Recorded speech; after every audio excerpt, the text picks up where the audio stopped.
वाहिगुरु जी का खालसा, वाहिगुरु जी की फतेह। सतगुरु कौन होता है, सतपुरुष कौन होता है और एक सिख कौन होता है, इसके बारे में सुखमनी साहब की ये 18वीं अष्टपदी है, जिसकी विचार गुरु साहब की कृपा से हम सब मिलजुल कर करेंगे। पर उससे पहले इस अष्टपदी का श्लोक पढ़ते हैं, जिसमें गुरु साहब फरमाते हैं कि श्लोक सतपुरख जिन जानिया, सतगुर तिस का नाम, तिस कै संग सिख उधरै, नानक हर गुण गाओ। सतगुरु कौन होता है? जिसने सतपुरुष को जान लिया, जो सत्य से एक हो गया है, जिसने सत्य स्वरूप परमात्मा को पहचान लिया है, उसका नाम सतगुरु है। और तिस कै संग, हे नानक, उस सतगुरु का संग करने से, संगत में रहने से सिख भी पार हो जाते हैं, भाव सतगुरु के सिख भी विकारों से बच जाते हैं। तो ऐ मेरे मन, जिसकी संगत से मन के विकार दूर हो जाएं, तो भी उसकी संगत कर और अकाल पुरख के गुणों को गाओ, सतपुरुष के गुणों को गाओ। संगत जी, सतगुरु वह है जो खुद परमात्मा से एक रूप हो चुका है, और जो सतगुरु के उपदेशों की संगत करता है वह भी भगवान से एक हो जाता है। गुरु की संगत करके वह भी उसका ही रूप हो जाता है। और सतगुरु क्या क्या करता है, क्या क्या उसमें गुण है, इसके बारे में अष्टपदी में गुरु साहब फरमा रहे हैं कि अष्टपदी सतगुर सिख की करै प्रतिपाल, सेवक को गुर सदा दयाल। अर्थात सदगुरु अपने सिख की रक्षा करता है और सदगुरु अपने सेवक के ऊपर सदा दयाल रहता है, उस पर मेहर करता है। संगत जी, सदगुरु कैसे सिख की रक्षा करता है? सदगुरु कई तरीकों से अपने सिख की रक्षा करता है। उनमें से एक है गुरु साहब के उपदेश। भाव जो सिख गुरु साहब की शिक्षाओं को मन में बसाता है, तो जीवन में हर सुख दुख में ये शिक्षाएं काम आती हैं, उसे विवेक देती हैं कि कैसे, किस हालात में किस तरह से चलना है, कैसे फैसला लेना है और कैसे अपने मन को हर पल मजबूत और परमात्मा से जोड़े रखना है। तो ऐसे सतगुरु के शब्द मन की रक्षा करते हैं, उसे सही गलत का फर्क बताकर सही राह चुनना सिखाते हैं। सिख की गुर दुर्मत मल हिरै, गुर बचनी हर नाम उचरै। दुर्मत भाव बुरी मत, बुद्धि, और हिरे भाव दूर करना। जब सिख गुरु के पास जाता है तो गुरु उसके मन की बुराई को दूर करता है, दुर्मत दूर करता है। पर करता कैसे है? गुर बचनी, गुरु अपने बचनों से, उपदेशों द्वारा हर नाम के साथ जोड़ता है। जब मुख हर नाम को उचारता है, भाव जब मन गुरबानी को पढ़ता है, समझता है, तो प्रेम सहित वाणी पढ़ने से, हर के उपदेश गुरबानी में से समझने से मन में, हृदय में हर गुण आते हैं, जो मन में अच्छाई भरते हैं और बुराई को दूर कर देते हैं, मन की मैल को साफ कर देते हैं। सतगुर सिख के बंधन काटै, गुर का सिख विकार ते हटै। सतगुरु को बदले में क्या चाहिए? केवल सिख का मन। जब मन को गुरु के आगे समर्पित कर दिया जाए तो मन के बंधन गुरु काट देता है। मन के बंधन क्या होते हैं? विकार, जो हमें बांध कर रखते हैं। पर जब सतगुरु मन में आ बसता है तो ये सारे बंधन, विकारों के जाल टूट जाते हैं, और ऐसे गुरु का सिख विकार ते हटे, ऐसे गुरु का सिख विकारों से हट जाता है, दूर हो जाता है, क्योंकि अब मन में गुरु के वचन आ बसे हैं, जो मन का कवच भी है और मन का रक्षक भी, जो उसे माया जाल में फंसने नहीं देते। लेकिन ये सब होता कैसे है? गुरु साहब फरमाते हैं कि सतगुर सिख को नाम धन दे, गुर का सिख वड भागी है। सतगुर सिख को नाम रूपी धन देता है। जैसे बाहर धन की जरूरत है, ऐसे मन को भी जरूरत है, और मन का धन है गुण, प्रभु गुण। यदि वह पास हो तो मन कभी भटकता नहीं, कभी विकारों में नहीं फंसता, कभी माया जाल में नहीं फंसता। तो सतगुरु के उपदेशों में प्रभु गुण है, और जो ये गुण मन गुरु की वाणी को पढ़कर प्राप्त करता है, वह सिख वडभागी है, वह बड़े भाग्य वाला है। उसी ने अपने भाग्य को जगाया है जिसने मन में हर नाम धन को पाया है। सतगुर सिख का हलत पलत सवारै, नानक सतगुर सिख को जी नाल समारै। सतगुरु अपने सिख का किसी एक जगह ध्यान नहीं रखता। जब मन में सतगुरु के वचन बस जाए तो फिर वह चाहे कहीं भी हो, हालत पलत भावलोक परलोक यहाँ जब किसी भी जगह, सतगुरु हर जगह सिख का ध्यान रखता है और उसका जीवन सुधरता है, संवरता है। और हे नानक, केवल सिख ही गुरु को प्रेम नहीं करता, गुरु भी सिख से प्रेम करता है। सतगुरु अपने शिष्य को, अपने सिख को अपने हृदय से लगा कर रखता है।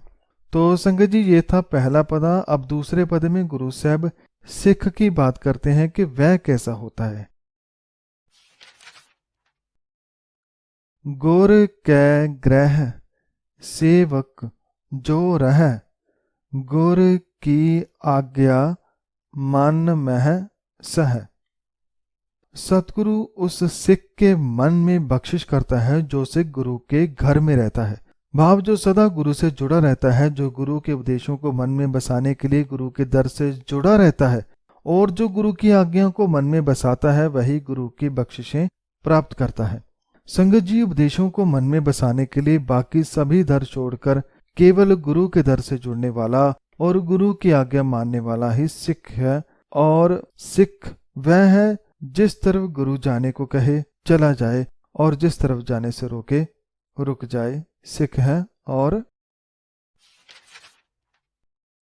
आपस को कर कछ ना जनावे, हर हर नाम हृदय सद त्यावे।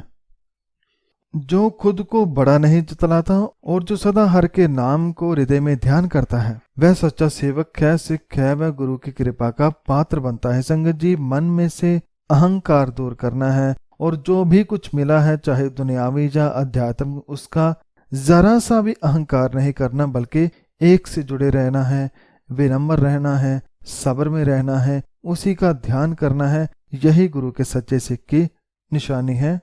और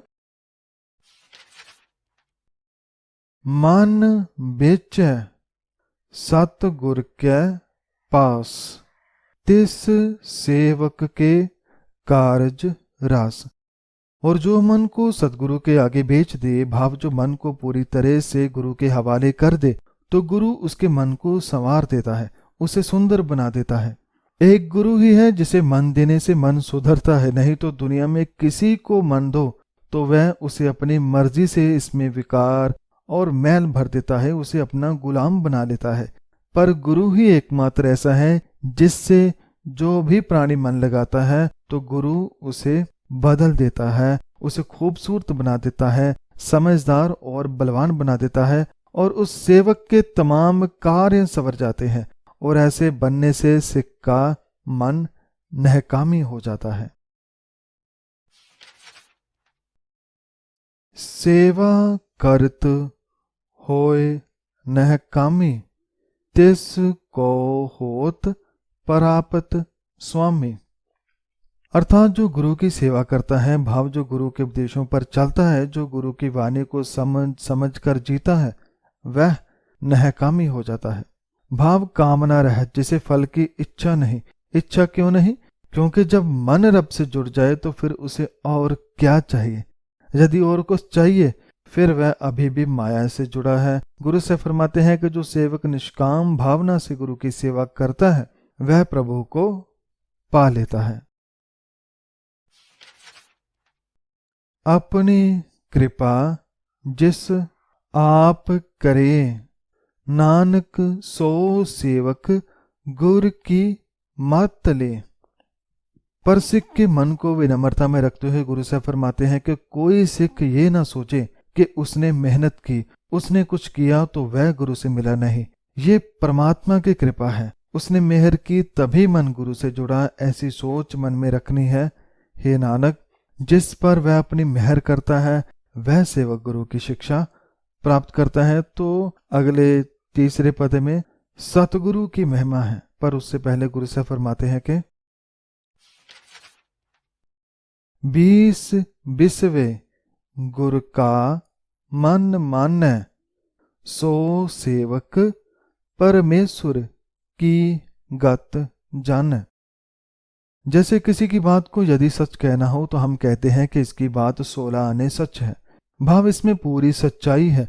ऐसे ही गुरु साहब के वक्त पर कहा जाता था 20 बिस्वे, भाव इसकी बात 20 बिस्वे है। 20 बिस्वे का 1 बीघा बनता था।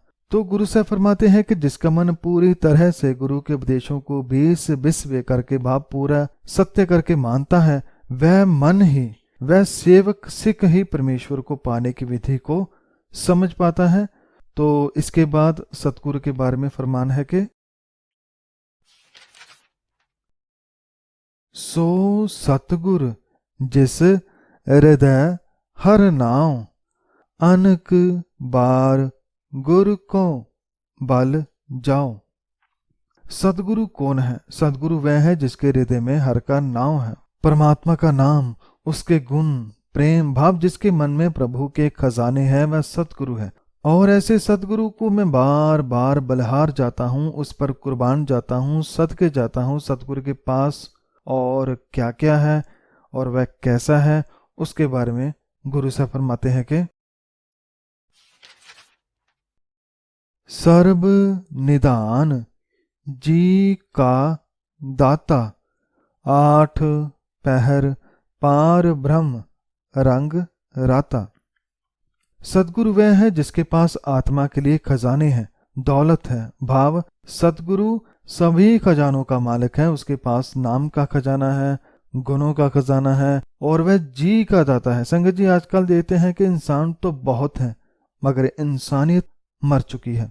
तो गुरु जी का दाता आत्मा को जीवन देता है, मर चुकी आत्मा को भी जीवन दान देने वाला है। तो जो मन, जिसका मन विकारों में मर चुका है, यदि वे गुरु के पास आता है तो गुरु उसे जीवन देता है। और एक उसके सिवा, भाव गुरु ग्रंथ साहब जी के सिवा यहाँ दूसरा कोई नहीं जो ये अमृत रूपी ज्ञान दे सके, क्योंकि गुरु साहब खुद 8 पहर पार ब्रह्म के रंग में मगन रहते हैं। वह पूरे के पूरे परमात्मा के ज्ञान से, उनके प्रेम से और हर तरह की शक्ति से भरे हैं। और जो मन गुरु से जुड़ता है वह और क्या क्या देखता है? ब्रह्म में जन, जन में पार ब्रह्म, एक कह आप नहीं कछ परम। जो मन पहले मरा हुआ था, अवगुणों में मर चुका था, जब वह गुरु की वाणी से जी उठता है तो उसे पहली बार पता चलता है कि उसमें और परमात्मा में कोई भेद नहीं। भाव उससे ही मन पैदा हुआ और वह प्रभु हम सभी में है, इसे वह जान पाता है। गुरु साहब फरमाते हैं कि ब्रह्म में जन है, भाव परमात्मा में जन है, और सेवक में परमात्मा है। दोनों एक ही हैं, इसमें कोई भ्रम नहीं, कोई संदेह नहीं। पर यह बात तभी पता चलती है जब मन सतगुरु से मिलकर जागता है, जीता है, चलता है। और ऐसा गुरु पाकर कोई भी सिख अहंकार न करे, गुमान न करे, क्योंकि सहस सियाणप लिया ना जाइए, नानक ऐसा गुर बड़ भागी पाइए। क्योंकि गुरु की प्राप्ति ना चालाकी से होती है, ना ही किसी होशियारी सियाणप से। लोग आजकल खुद को बहुत चतुर समझते हैं, मन में गुरु की कोई बात नहीं, पर मुख से कहते हैं कि मैं गुरु से जुड़ा हूं। पर ऐसी चतुराइयों से गुरु प्राप्त नहीं होता। गुरु को पाना है तो गुरु के उपदेशों पर चलना होगा, उसकी आज्ञा में जीना होगा और मन के भाग्यों को जगाना होगा। हे नानक, ऐसा गुरु बड़े भाग्य से ही मिलता है। तो ये था तीसरा पद। अब चौथे पद में गुरु के उपदेशों, गुरु के दर्शनों की बात है। सफल दर्शन पेखत पुनीत, परसत चरण गत निर्मल रीत।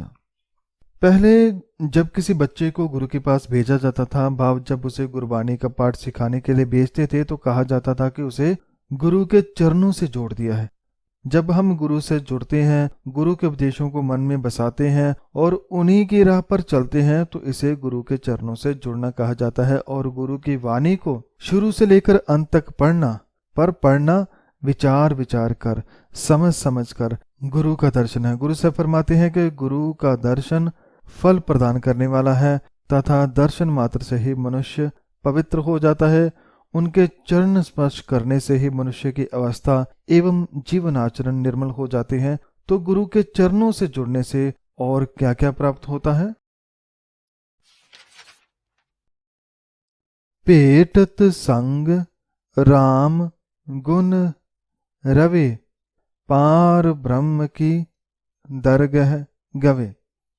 गुरु की संगत में रहने से, गुरु के चरणों में जुड़ने से राम गुण रवे, रवे भाव गाए जाते हैं। जो मन गुरु की संगत में रहता है वह परमात्मा के गुण गाता है, उन्हें गा गा कर मन में बसा लेता है और ऐसा करके वह मन में से सारी मैल दूर कर लेता है और परमात्मा को हृदय में बसा लेता है। और इस तरह गुणगान करने से वह परमात्मा के दरबार में पहुंच जाता है। वह अपने हृदय घर में, अपने मन मंदिर में पहुंच जाता है, सही ठिकाने पर पहुंच जाता है। इसके अलावा और क्या कुछ गुरु के चरणों से जुड़ने से मिलता है? सुन कर बचन कर्ण आकाने, मन संतोक आत्म पति आने। आघाने भाव तृप्त। गुरु के चरणों से जुड़ने से, गुरु के वचनों को सुनने से कान तृप्त हो जाते हैं। भाव पहले कान कितना कुछ सुनते थे, पर कान कहते थे कुछ और सुना जाए, नया सुना जाए। पर जब मन गुरु के उपदेशों से जुड़ता है तो फिर कान केवल एक को ही सुनते हैं, क्योंकि कान जब प्रभु गुण सुनते हैं, प्रभु का गुणगान सुनते हैं, तो कानों को टिकाव मिल जाता है, सुकून मिल जाता है। वह गुरु के वचनों से तृप्त हो चुके हैं और मन संतोष से भर जाता है। गुरु से फरमाते हैं कि गुरु के वचन सुनने से कान तृप्त हो जाते हैं तथा मन में संतोष आ जाता है, आत्मा तृप्त हो जाती है। पूरा गुर आख्यों जा का मंत्र, अमृत दृष्ट पेख होए संत। संगत जी, इस संसार में यदि कहा जाए कि कोई ऐसा इंसान बताओ जो पूरा हो, जिसमें हर तरह का गुण हो, अध्यात्म गुण जिसमें प्रेम भी हो, दया भी हो, सब्र भी हो, निर्भयता भी हो, भाईचारा भी हो, निर्वैरता भी हो, भाव उसमें सभी गुण हो पर विकार न हो, तो ऐसा सभी गुणों का मालिक, हर नाम का मालिक केवल गुरु ही है। और गुरु पूरा है, उसमें सभी कुछ है और पूरे गुरु के मंत्र उपदेश भी पूरे हैं, अटल है। गुरु के उपदेशों में बहुत सच्चाई है और जो गुरु के उपदेशों को मान ले वह भी पूरा हो जाता है। गुरु साहब फरमाते हैं कि जिसे वह अपनी अमृत दृष्टि से देखता है वह संत बन जाता है, पूर्ण इंसान बन जाता है। उसमें भी अनेकों गुण आ जाते हैं। संगत जी, सतगुरु में कितने गुण होते हैं? गुण बेअंत कीमत नहीं पाए, नानक जिस पावै तिस लय मिलाए। अनेकों ही गुण सदगुरु में होते हैं। गुरु के गुण अनंत हैं, जिसकी कीमत नहीं लगाई जा सकती, जिसका कोई मूल्य नहीं लगाया जा सकता। हे नानक, ईश्वर को जो प्राणी अच्छा लगता है उसे वह गुरु से मिला देता है। फिर से गुरु साहब समझाते हैं कि मन अपनी मर्जी से गुरु से नहीं जुड़ता। संगत जी, हमने देखा है कि जिसने कभी गुरमुखी पढ़ी भी नहीं वह भी गुरु से जुड़ गए हैं। दुनिया के दूसरे कोने में बैठे हुए इंसान भी गुरु से जुड़ गए हैं। क्यों? क्योंकि उन्हें जुड़ना ही था, वह परमात्मा का हुक्म था। पर जिनके पास गुरु है, आज वह गुरु की अहमियत को भूलते जा रहे हैं, जिस कारण जीवन चिंता में भरता ही जा रहा है। जिह्वा एक उस्तत अनेक, सत पुरख पूर्ण विवेक। पांचवें पद में गुरु साहब फरमाते हैं कि सतगुरु किस सतपुरुष को मानता है, वह सतपुरुष कौन है? गुरु साहब फरमाते हैं कि जिस सतपुरुष की बात है मैं उसकी क्या सिफत करूं। मेरी तो जीवा ही एक है, परंतु ईश्वर के सतपुरुष के गुण अनंत है। वह सतपुरुष पूर्ण विवेक वाला है, वही सदा रहने वाला है। वह आज भी है, कल भी था और हमेशा रहेगा। ऐसे सत्य पुरुष को, सतपुरुष को ही सद्गुरु जानता है, मानता है। और काहू बोल ना पहुँचत प्राणी, अगम अगोचर प्रभ निर्बानी। वह सत्यपुरुष किसी एक स्थान पर नहीं, बल्कि वह पूरे जगत में है और जगत के अंदर भी है, सबके भीतर भी है। लेकिन उसके गुणों की क्या बात करें, उसके गुण अनंत हैं। इतने गुण हैं कि यदि गिनने लगो तो गिन ना पाओ, यदि लिखने लगो तो लिख ना पाओ। गुरु से फरमाते हैं कि किसी भी वचन द्वारा प्राणी ईश्वर के गुणों तक नहीं पहुंच सकता, क्योंकि वह अगम्य है, अगोचर है, वह पहुंच से परे है। वहां तक शारीरिक इंद्रियों से नहीं पहुंचा जा सकता। वह प्रभु जो निर्वाणी है, वासना रहित है, उसके पास वासना मुक्त होकर ही पहुंचा जा सकता है। जब गुरु की वाणी से मन को निर्मल किया जाए, फिर ही प्रभु को पाया जा सकता है। सतगुरु सत्य पुरुष के बारे में और क्या फरमाते हैं? निराहार निर्वैर सुखदाई, ता की कीमत किन्हें न पाई। सतपुरुष परमात्मा निराहार है, भाव उसे किसी खुराक की जरूरत नहीं। और सतपुरुष निर्वैर है, भाव उसका किसी से बैर नहीं, बल्कि वह तो सुखदाई है, भाव वह सुख देने वाला है, सबको प्रेम करने वाला है। इस तरह के अनेकों गुण उसमें भरे पड़े हैं, लेकिन उसके गुणों को जाना नहीं जा सकता, ना उसकी कीमत लगाई जा सकती है। लेकिन इन गुणों को, कुछ ही गुणों को जीवन में अपना ले तो अपने जीवन को बदला जरूर जा सकता है। गुरु साहब फरमाते हैं कि अनेक भगत बंधन नित करह, चरण कमल हृदय सिमरह। बंधन भाव बंदना। नमस्कार। जो प्रभु गुणों को सदगुरु की मेहर से प्राप्त करके मन में बसाता है, उसका मन कमल की तरह खिला रहता है, वह सदा निर्मल विचारों वाला रहता है। गुरु साहब फरमाते हैं कि अनेकों भक्त नित्य उसकी वंदना करते रहते हैं, उसके चरण कमलों को वह अपने हृदय में स्मरण करते हैं, उसके गुणों को मन में बसाकर जीते हैं। पर ये सारे गुण कहां से प्राप्त होते हैं? सद बलिहारी सतगुर अपने, नानक जिस प्रसाद ऐसा प्रभ जपने।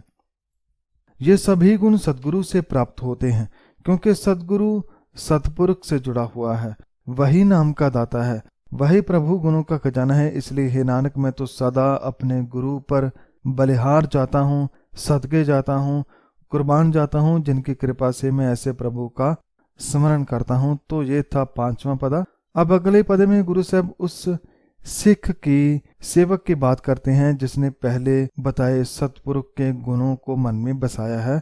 गुरु साहब फरमाते हैं कि एह हर रस पावे जन कोय, अमृत पीवे अमर सो होय। जो नाम गुण सदगुरु से प्राप्त होते हैं, उन्हें कोई विरला जन ही प्राप्त करता है।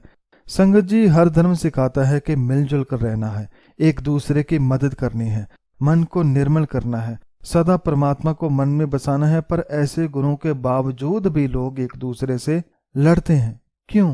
क्योंकि जो उपदेश लिखे हैं उन्हें जाना नहीं। यदि उस ज्ञान को जान लिया पर माना नहीं है, और यदि माना भी है तो उसे अंदर तक लेकर नहीं गए, उसे पिया नहीं। जब तक मन उस अमृत रूपी ज्ञान को पीता नहीं, इस ज्ञान को जीता नहीं, वह ऐसे ही बुरा जीवन जीते रहेंगे। पर जिसने इस अमृत को पी लिया वह अमर हो जाएगा। गुरु साहब फरमाते हैं कि ये हर रस, परमात्मा के नाम के रस, किसी विरले मन को ही प्राप्त होता है। पर जो इस अमृत नाम का, गुणों का सेवन करता है, वह अमर हो जाता है। बाबा फिर विकारों में नहीं फंसता, वह सदा के लिए एक का हो जाता है, उसी का हो जाता है। उस पुरख का नाहि कदे विनाश, जा कै मन प्रगटे गुणतास। और उस पुरख का, उस मन का जिसने परमात्मा के नाम रस का अमृत पिया, वह कभी विनाश नहीं होता। जैसे परमात्मा का नाश नहीं होता, ऐसे ही जो उसके साथ जुड़ जाए वह भी अमर हो जाता है। वह बार बार जन्मता मरता नहीं, वह विकारों में नहीं फंसता, वह अमर हो जाता है। और ये सब उसके मन में होता है जिसके मन में भगवान के नाम का प्रकाश हो जाए। जो गुणतास भाव, जो गुणों का खजाना प्रभु है, जो उसे मन में बसा लेता है, जिसके हृदय में गुणों का भंडार प्रकट हो जाता है, वह अमर हो जाता है। और याद रखें कि ये भंडार, ये खजाने कहाँ से मिलते हैं? सतगुरु से। 8 पहर हर का नाम ले, सच उपदेश सेवक को दे। वह सतगुरु खुद भी सतपुरुष से जुड़ा है और अपने सेवक को भी जोड़कर रखता है। गुरु साहब फरमाते हैं कि सतगुरु 8 पहर भाव हर वक्त ही हर का नाम लेता है और अपने सेवक को भी यही सच्चा उपदेश प्रदान करता है। भाव सिख को भी यही उपदेश देता है कि तुम भी 8 पहर भाव हर पल भगवान के साथ जुड़े रहो, उसके ही गुणों को जियो और जीवन का मनोरथ पूरा करो। संगत जी, 8 पहर जोड़ने से क्या प्राप्त होता है? मोह माया के संग ना लेप, मन मह राखे हर हर एक।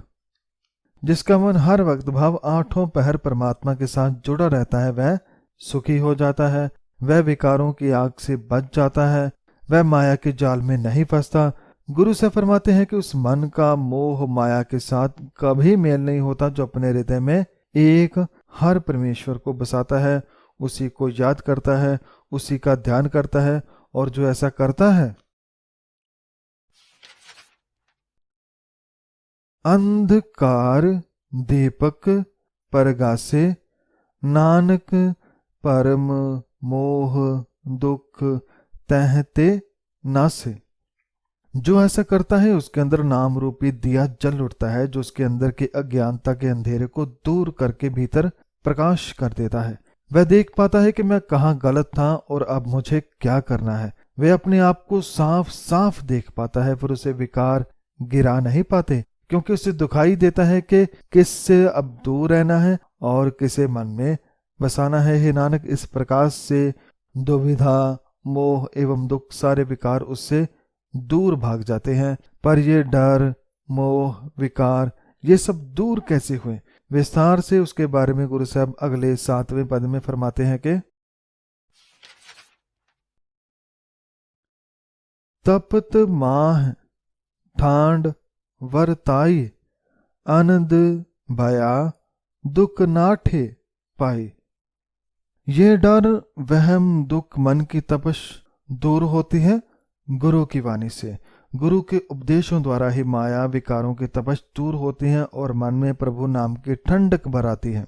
संग जी, हमारा मन गर्मी में भी तपता है और सर्दी में भी, क्योंकि मन में विकार है, बुराई है। पर जिस मन में गुरु की वाणी है वह कड़कती धूप में भी, दुखों की गर्मी में भी ठंडे रहते हैं, सब्र में रहते हैं। और जिसके मन में गुरु के उपदेशों की ठंडक हो, उनके अंदर प्रसन्नता उत्पन्न हो गई है और विकारों का दुख उनके मन से दूर हो गया है। जन्म मरण के मिटे अंदेशे, साधु के पूर्ण उपदेशे। अंदेशे भाव फिक्र चिंता, जो मन रोज चिंता करता हुआ मरता है, लोभ करता मरता है, तरह तरह के विकारों कारण मरता है, उसका सारा जन्म मरण मिट जाता है। वे सारे अंदेशे मिट जाते हैं। कैसे? साधु के पूर्ण उपदेशे, पूरे गुरु के पूरे उपदेश द्वारा। जो मन गुरु के उपदेशों को जीता है तो उन उपदेशों के सदका ये सारे फिक्र चिंता भ्रम दूर हो जाते हैं। और क्या कुछ होता है सतगुरु के उपदेश से? पौ चुका निर्भव होए बसे, सगल बेआद मन ते खे नसे। गुरु के उपदेशों द्वारा मन के सारे डर दूर हो जाते हैं, चाहे कैसा भी डर हो।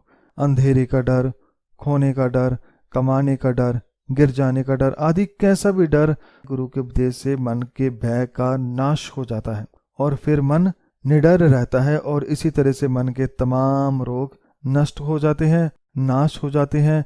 ये भय कैसे दूर हुए, फिर से गुरु साहब समझाते हैं कि जिस का सा तिन कृपा धारी, साध संग जप नाम मुरारी। मन जब गुरु का हो जाता है तो गुरु भी उसके सारे भय दूर कर देता है। गुरु साहब फरमाते हैं कि जिस गुरु का मन था उसने कृपा की है, और साध संगत भाव जब गुरु ने अपनी संगत से मन को जोड़ा तो मन मुरारी का, अकाल पुरख का नाम जप जप कर भय को दूर कर लेता है। और क्या कुछ प्राप्त होता है?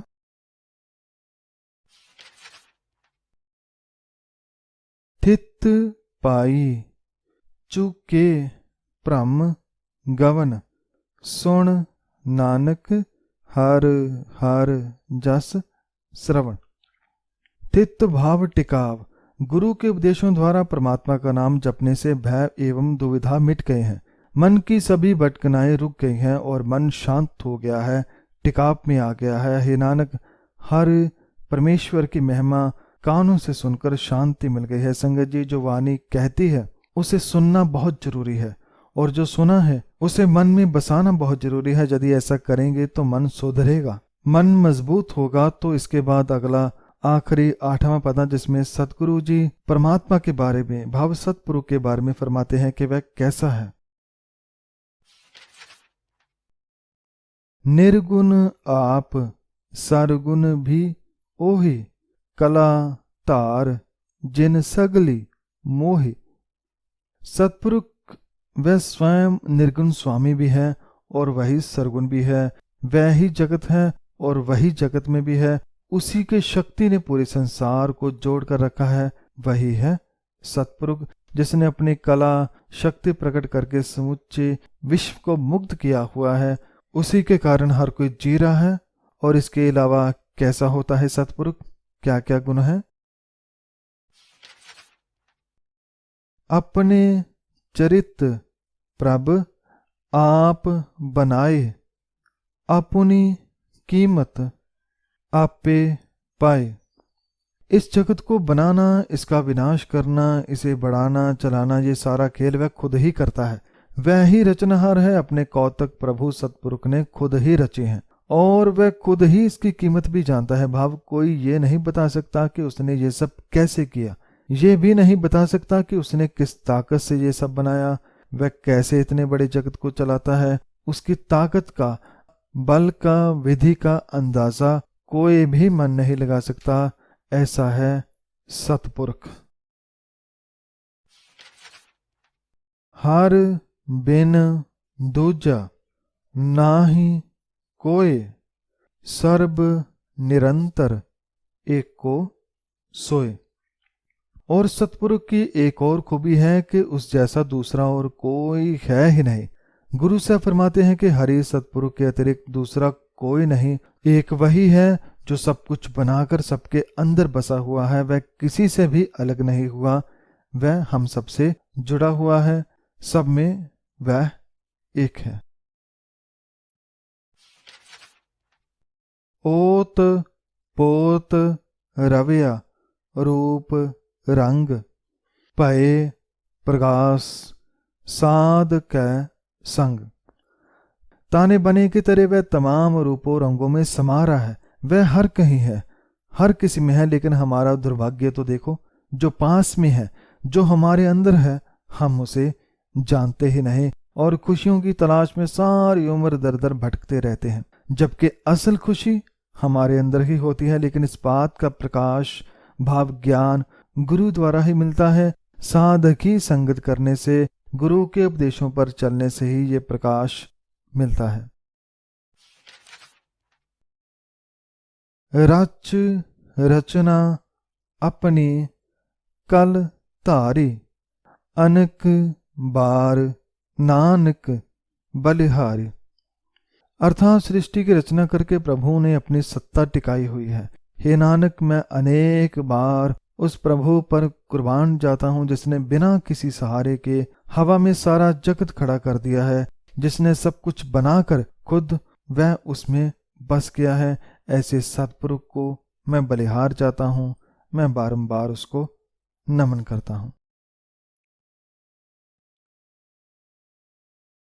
तो संगत जी, ये थी 18वीं अष्टपदी के विचार, जिसमें सतगुरु, सतपुरुष और सिख के बारे में विचार थे, जिसमें गुरु साहब ने समझाया कि सतगुरु कौन होता है। सतगुरु वह है जो सतपुरुष से जुड़ा है, जो परमात्मा से जुड़ा है, और जिससे वह जुड़ा है उसी से सबको जोड़ता है।